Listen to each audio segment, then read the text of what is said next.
اب ناظرین اس طرف آئیں، مثال کے طور پر آپ دابا سے سوال کیجئے کہ تو کیسے خلق ہوا؟ تیرے فائدوں کا تو علم ہے مگر تیرے نقصانات کیا ہیں؟ یہ سوالات کیجئے، اس سے ان سوالات کے جوابات طلب کیجئے۔ جب آپ اس سے سوال کریں گے تو اس کا جواب یہ ہوگا کہ میری تخلیق میں غور کرو، غور کرو میرے اعمال میں غور کرو، تم سب کچھ اپنی آنکھوں سے دیکھ لو گے اور تمہیں سب یقین ہو جائے گا۔ تو ناظرین غور کریں، جس مواد سے یہ دابا خلق ہوا، یہ مخلوقات خلق ہوئیں، وہ سارے کا سارا مواد مختلف مراحل اور مختلف طریقوں سے زمین سے نہیں نکالا گیا۔ اب آپ سے سوال ہے کہ یہ سب زمین سے نکالنے کی اجازت کس نے دی؟ کیا اللہ نے دی؟ اللہ نے تو یہ سب نہ صرف انسان سے چھپا کر رکھا تھا بلکہ غیب کے ساتھ مومن بننے کا بھی حکم دیا تھا۔ تو بھلا ایسے کیسے ہو سکتا ہے کہ ایک طرف اللہ اپنی مخلوقات کو انسان سے چھپا کر رکھے اور ان کے ساتھ مومن بننے کا حکم دے، اور دوسری طرف وہ ان کو نکالنے کا حکم دے، ان کا قذف کرنے کا حکم دے،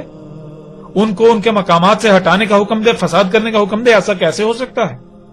ایک طرف اللہ فطرت پر قائم ہونے کو دین قرار دے اور فطرت میں چھیڑ چھاڑ کرنے والوں کو، فطرت میں تبدیلیاں کرنے والوں کو اپنے شریک قرار دے، اور دوسری طرف وہ خود ہی اپنا شریک بننے کا حکم دے؟ ایسا کیسے ہو سکتا ہے؟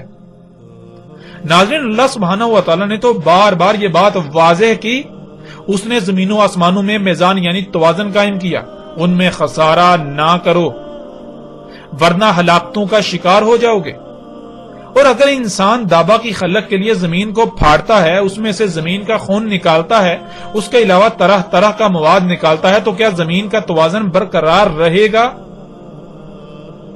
تو پھر کیا زمین جگہ جگہ سے دنسے گی نہیں؟ تو پھر کیا زمین کا توازن بگڑے گا نہیں؟ زلزلے نہیں آئیں گے؟ تباہیاں نہیں آئیں گی؟ پھر غور کریں، یہ دابا جب طرح طرح کی زہریلی گیسیں خارج کرتا ہے، جب یہ دابا خلق کیا جاتا ہے تو ان کارخانوں سے جب زہریلی گیسیں خارج ہوتی ہیں تو اس سے وہی سب نہ ہوا جس کا اللہ نے کہا تھا۔ اور پھر ناظرین غور کریں، یہ دابا جب طرح طرح کی زہریلی گیسیں خارج کرتا ہے، جہاں یہ دابا وجود میں آتا ہے، یعنی کہ جن کارخانوں میں، فیکٹریوں میں یہ دابا وجود میں آتا ہے، تخلیق کیا جاتا ہے، ان کارخانوں سے جو گیسیں خارج ہوتی ہیں تو ان گیسوں سے وہی سب نہ ہوا جس کا اللہ نے کہا تھا، لیکن انسان نے یقین نہ کیا اور اللہ کے حکم کے برعکس اس کے ساتھ بغاوت کرتے ہوئے وہی سب کیا۔ تو کیا آج دابے کی خارج کردہ زہریلی گیسوں سے آسمان نہیں پھٹ چکا؟ درجہ حرارت دن بدن بڑھتا نہیں جا رہا؟ موسموں کا نظام درہم برہم نہیں ہو چکا؟ انسان ان گیسوں کی وجہ سے طرح طرح کی بیماریوں کا شکار نہیں ہو رہے؟ ہر سال لاکھوں کی تعداد میں لوگ ہلاکتوں کا، اموات کا شکار نہیں ہو رہے؟ طرح طرح کی بیماریوں کا سامنا نہیں کرنا پڑ رہا؟ زمین کا اگانے کا نظام تباہ کن سطح پر متاثر نہیں ہو چکا؟ اور کیا یہ سب کچھ دن بدن بڑھتا نہیں چلا جا رہا؟ ناظرین غور تو کریں، اور کیا ہے دابا کا انسانوں سے اپنے اعمال اور اپنے عوامل کے ذریعے کلام؟ ناظرین غور تو کریں، اور کیا ہے دابا کا انسانوں سے اپنے اعمال اور اپنے عوامل کے ذریعے کلام؟ ذرا غور تو کریں۔ کیا آپ اندھے ہو چکے ہیں؟ کیا آپ اللہ کے قانون میں حیا نہیں ہیں؟ ناظرین اللہ سبحانہ وتعالی قرآن میں بار بار یہی کہتا ہے کہ جو لوگ غور و فکر نہیں کرتے وہ اللہ کے قانون میں اندھے ہیں، وہ اللہ کے قانون میں اموات ہیں، وہ اللہ کے قانون میں قبروں میں ہیں، جو غور و فکر نہیں کرتے۔ اور ظاہر ناظرین ایک شے آپ کی آنکھوں کے سامنے ہے، اس کے باوجود آپ کو نظر نہیں آ رہی، تو ظاہر ہے کون نہیں دے سکتا؟ دیکھ تو وہی نہیں سکتا جو مردہ ہوتا ہے۔ کون نہیں سن سکتا؟ وہی نہیں سن سکتا جو مردہ ہوتا ہے۔ جو حیا ہوتا ہے وہ تو سن سکتا ہے، جو حیا ہوتا ہے وہ دیکھ سکتا ہے۔ مردے نہیں سنتے، مردے نہیں دیکھتے، مردے نہیں سمجھتے، یعنی جو اموات ہوتے ہیں وہ نہیں دیکھتے، وہ نہیں سنتے، وہ نہیں سمجھتے۔ جو حیا ہوتے ہیں، زندہ ہوتے ہیں، وہ دیکھتے ہیں، وہ سنتے ہیں، وہ سمجھتے ہیں۔ ناظرین غور کریں، آپ کا شمار کن میں ہے؟ آپ غور کریں، اور پھر یہ بات بھی واضح کرتے چلیں کہ دنیا کی کوئی طاقت اس حق کو غلط ثابت نہیں کر سکتی، اور یہ بھی جان لیں کہ دعوت الارض دجال کے ظہور کے بعد جا کر نکلنا تھا۔ اب آپ خود فیصلہ کریں، جب کہ دابا کو نکلے ہوئے بھی 1 صدی سے زائد عرصہ گزر چکا، تو دجال جو کہ دعوت الارض سے بہت پہلے نکلنا تھا وہ کہاں گیا؟ کیا وہ نکلا ہی نہیں؟ ایسا کیسے ہو سکتا ہے؟ وہ امور بھی ہو چکے جن کا دجال کے بعد ہونا شرط تھا۔ تو اب کوئی یہ کہے کہ دجال ابھی نکلا ہی نہیں تو اسے چاہیے کہ اپنے اندھے پن کا علاج کروائے۔ وہ اللہ کے قانون میں اموات ہے، موت ہے، قبر میں ہے، وہ اندھا ہے۔ اگر اسے ہماری بات ناگوار گزرتی ہے، اسے تکلیف ہوتی ہے، تو اس سے ہمیں کوئی فرق نہیں پڑتا، حق یہی ہے۔ اگر تم سچے ہو تو حق کی تردید کر کے دکھاؤ، حق کو غلط ثابت کر کے دکھاؤ۔ ناظرین، حق بالکل واضح ہے۔ تو ناظرین، جب دابا دجال کے خروج کے بعد نکلنا تھا تو غور کریں، جب دابا نکل چکا تو دجال کہاں گیا؟ آج پوری دنیا میں دابا دندناتا پھر رہا ہے اور یہ لوگ آج بھی دجال کے انتظار میں ہیں۔ ایسا کیسے ہو سکتا ہے کہ جو امور دجال کے بعد رونما ہونے تھے وہ بھی ہو چکے اور دجال ابھی تک آیا ہی نہیں؟ ایسا کیسے ہو سکتا ہے؟ اور ویسے بھی دجال تو مومنوں پر واضح ہونا تھا، نہ کہ مشرکوں پر، نہ کہ ان لوگوں پر جو اپنی خواہشات کو اپنا الہ بنائے ہوئے ہوں گے، جو اپنے آباء و اجداد کو اپنا الہ بنائے ہوئے ہوں گے۔ اس لیے حق ہر لحاظ سے کھلنے کے بعد بھی انکار کرنے والوں، ان قریب تمہیں اپنی آنکھوں سے وہ دیکھنا ہوگا، وہ دیکھو گے کہ تمہارے پاس سوائے پچھتاوے کے کچھ نہیں رہے گا، تمہاری آنکھیں پھٹی کی پھٹی رہ جائیں گی۔ لہذا انتظار کرو، یہ انتظار لمبا نہیں ہے، ان قریب تم اپنی آنکھوں سے دیکھو گے، ان قریب۔ اس وقت تم چیخو گے، چلاؤ گے کہ ہاں ہم مانتے ہیں، ہاں ہم مانتے ہیں، لیکن اس وقت تمہارا ماننا بالکل فرعون کے ماننے کے مثل ہوگا،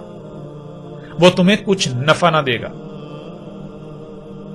ناظرین، یہاں قادیانیوں کو بھی حق کی طرف دعوت دی جاتی ہے کہ وہ حق کو پہچانے، اور مرزا غلام احمد قادیانی کی حقیقت بھی ان کے سامنے ہے کہ غلام احمد قادیانی نے کسے دعوت الارض کہا۔ غلام احمد قادیانی نے ایک موقع پر مسلمانوں کے علماء کو دعوت الارض قرار دیا، تو دوسرے موقع پر اس نے جسے دعوت الارض قرار دیا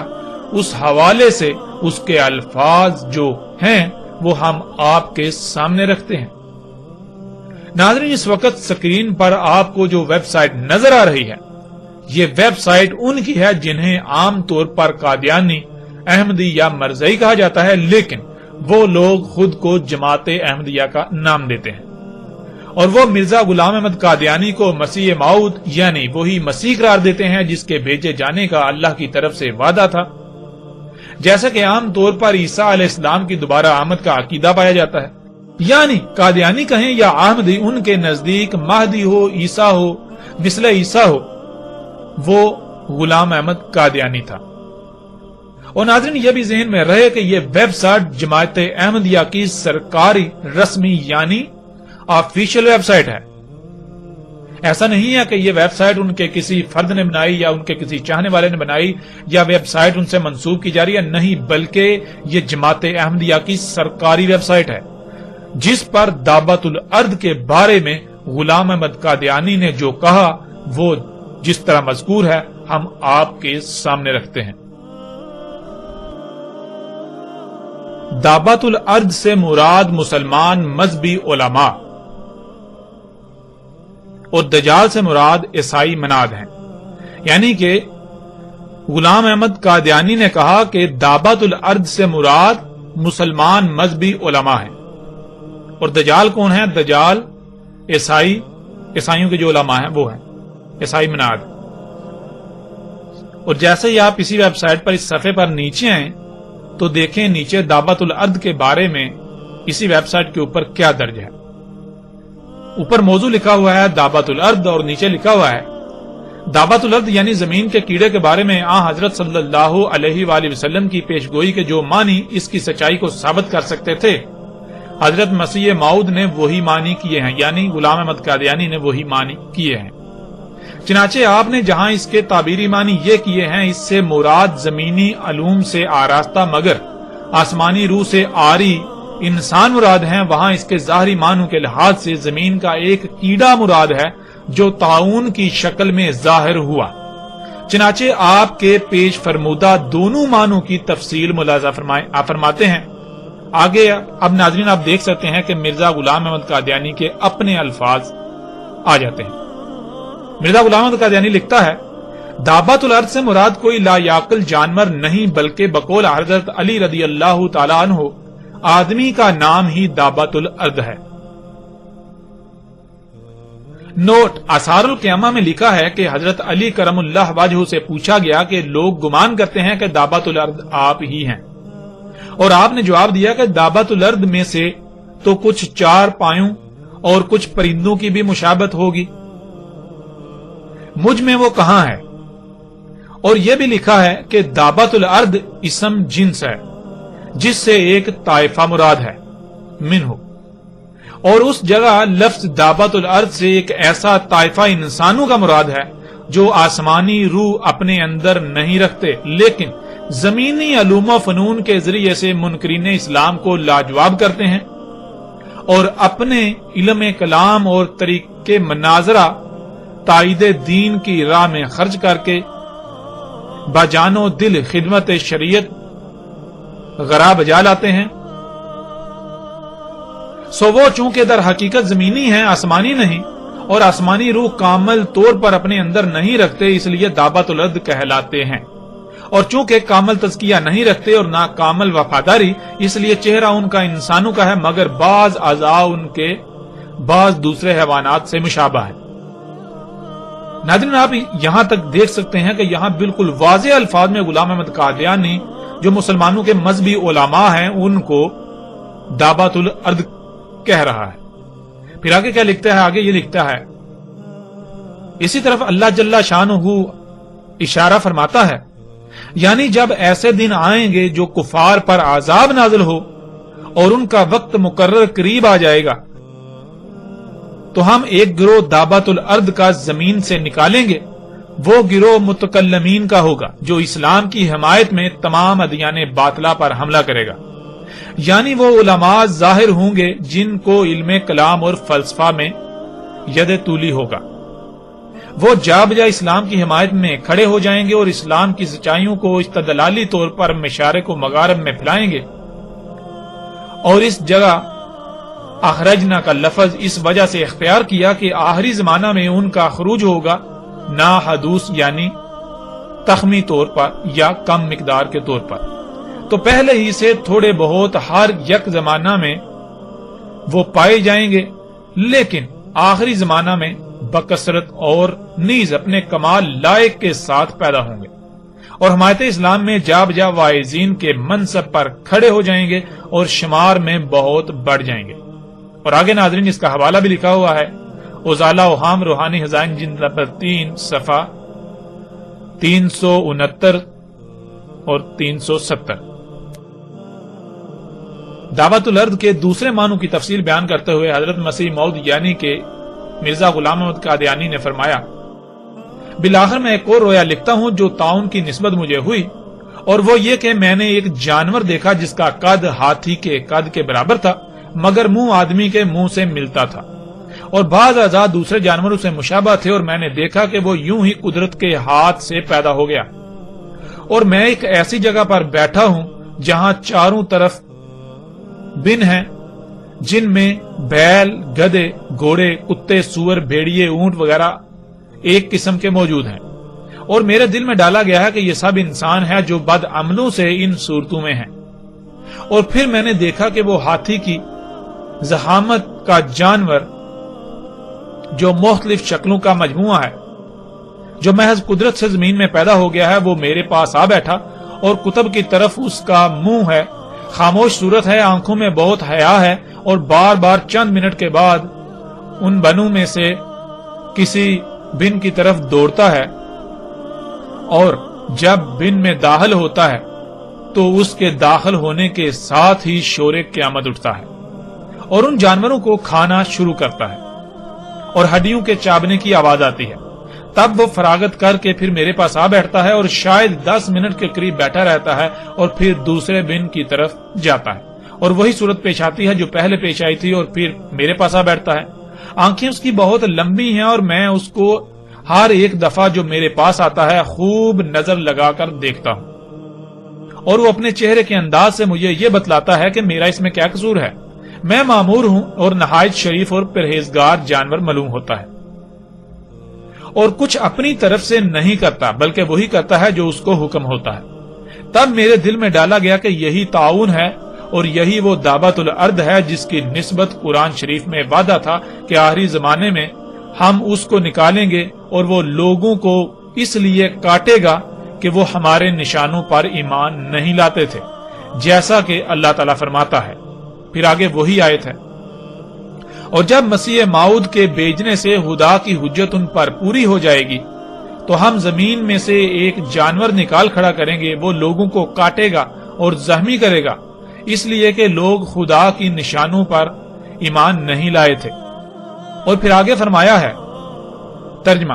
اس دن ہم ہر ایک امت میں سے اس گروہ کو جمع کریں گے جو ہمارے نشانوں کو جھٹلاتے تھے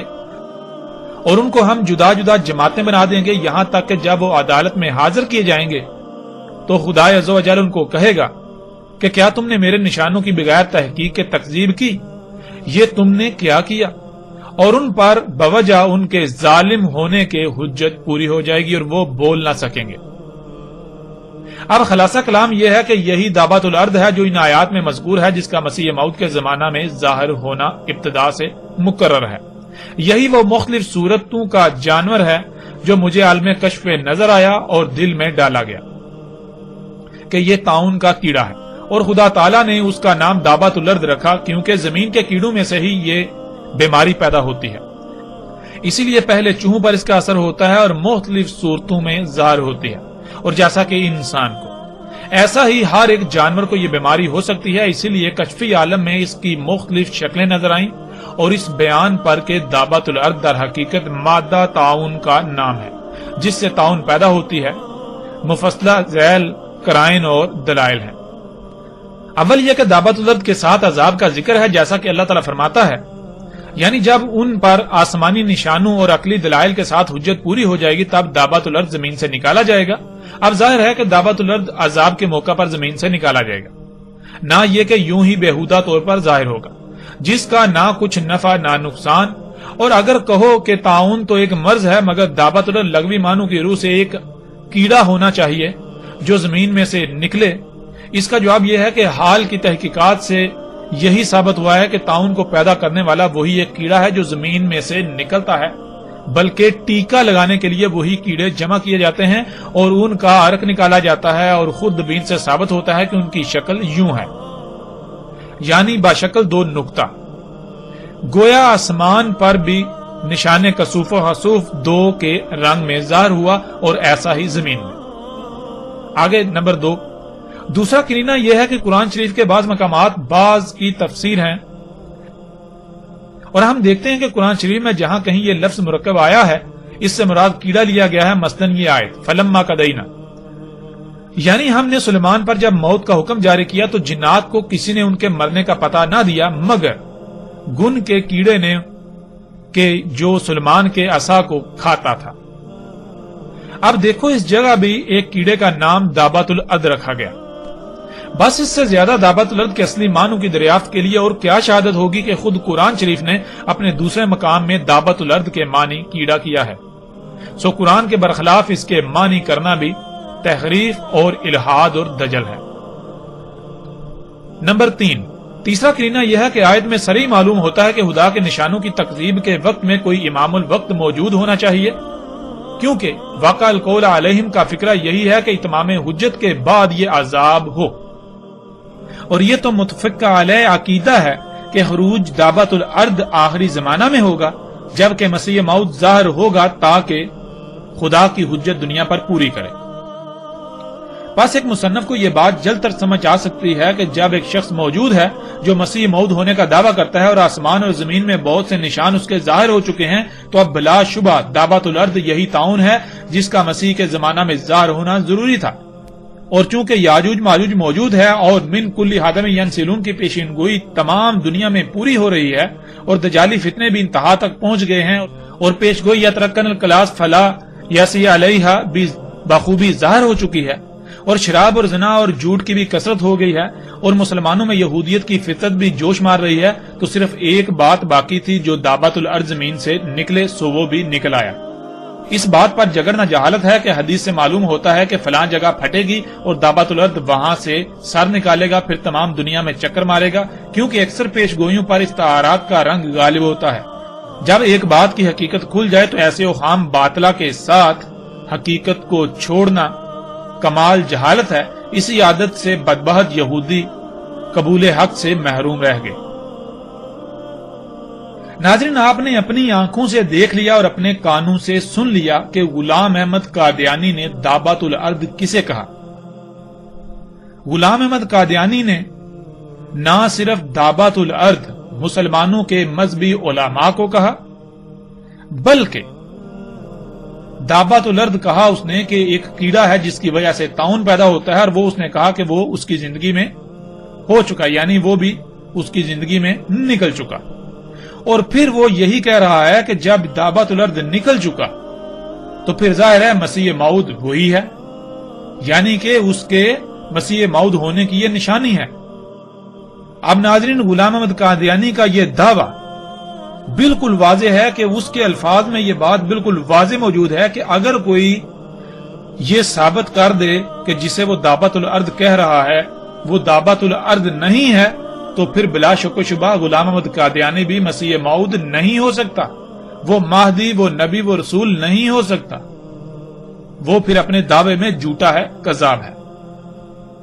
اب یہاں قادیانیوں کو حق کی طرف دعوت دی جاتی ہے کہ وہ حق کو پہچانے اور مرزا غلام احمد قادیانی کی حقیقت کو بھی پہچانے۔ مرزا غلام احمد قادیانی نے دعویٰ کہا مسلمانوں کے مذہبی علماء کو، مرزا غلام احمد قادیانی نے دعویٰ کہا طاعون کے کیڑے کو، اور باقاعدہ اس کی شکل بھی بتائی، اور یہاں تک کہا کہ وہ نکل چکا، اور الحمدللہ ثم الحمدللہ دابت الارض کیا ہے ہم نے آپ پر کھول کھول کر واضح کر دیا۔ اور جیسے ہی ہم آگے بڑھیں گے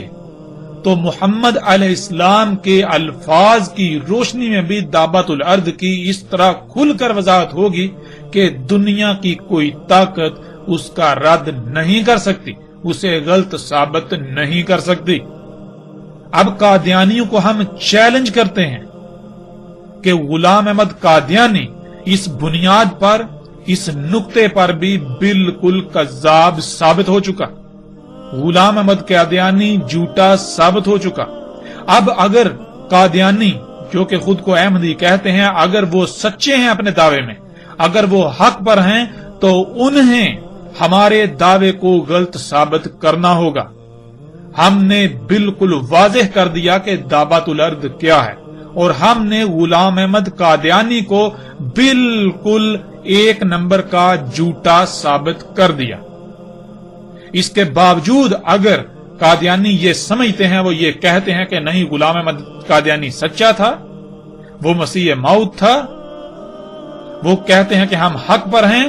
تو قادیانیوں کو بھی باقی تمام فرقوں گروہوں کے ساتھ ساتھ کھلم کھلا چیلنج ہے۔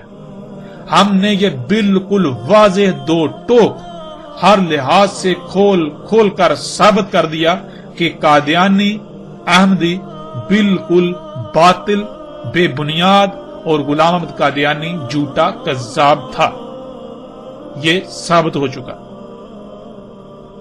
اور ہم پھر یہ چیلنج کرتے ہیں قادیانیوں کو کہ وہ اگر اپنے آپ کو حق پر سمجھتے ہیں، غلام احمد قادیانی کو سچا سمجھتے ہیں، تو انہیں ہمیں غلط ثابت کرنا ہوگا اور اپنے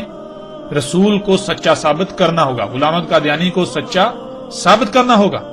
ورنہ اگر وہ ناکام ہوتے ہیں، جو کہ ان کا مقدر ہے، قدر میں لکھا جا چکا، تو انہیں ان کی بھلائی، ان کا فائدہ، ان کا نفع اسی میں ہے، ان کی دنیا اور آخرت میں بھلائی اسی میں ہے، ان کے لیے خیر اسی میں ہے کہ وہ حق کو کھلی آنکھوں نہ صرف دیکھیں پہچانے بلکہ اسے تسلیم کریں۔ اگر وہ حق کو تسلیم نہیں کرتے تو باقیوں کے ساتھ ساتھ ان قریب ان کا بھی انجام کیا ہونے والا ہے؟ بالکل سر پر آ چکا، اور وہ اپنی آنکھوں سے دیکھ لیں گے۔ تب ایمان لانا، تب اس دعوت کو تسلیم کرنا کوئی نفع نہ دے گا۔ تب تسلیم کرنا، تب ماننا بالکل فرعون کی مثل ہوگا، جب آنکھیں پھٹی کی پھٹی رہ جائیں گی۔ الحمدللہ ناظرین، اب تک ہم نے قرآن سے نہ صرف دابۃ الارض کو کھول کھول کر رکھ دیا، بلکہ اس کا کلام کرنا کیا ہے اسے بھی کھول کھول کر رکھ دیا، اور احمدیوں کو، قادیانیوں کی ہم نے بنیاد ہی اکھاڑ کر رکھ دی۔ دین قادیان کی، جماعت احمدیہ کی، مرزا غلام احمد قادیانی کی ہم نے بنیادیں ہی اکھاڑ کے رکھ دی، ہم نے ان کی جڑ ہی کاٹ دی، ان کا وجود ہی کالعدم کر دیا، ان کی بنیاد بالکل ختم ہو چکی۔ ناظرین، گزشتہ ایک ساتھ میں ہم قرآن، اللہ کے کلام سے یہ بات آپ پر کھول کھول کر واضح کر چکے کہ گزشتہ ہلاک شدہ اقوام بھی نہ صرف یہ ٹیکنالوجی، یہ مشینیں، یہ ایجادات، یہ سب خلق کر چکی تھی جو آج موجودہ انسانوں نے کیا، بلکہ قرآن میں صراحتاً یہ بات بھی موجود ہے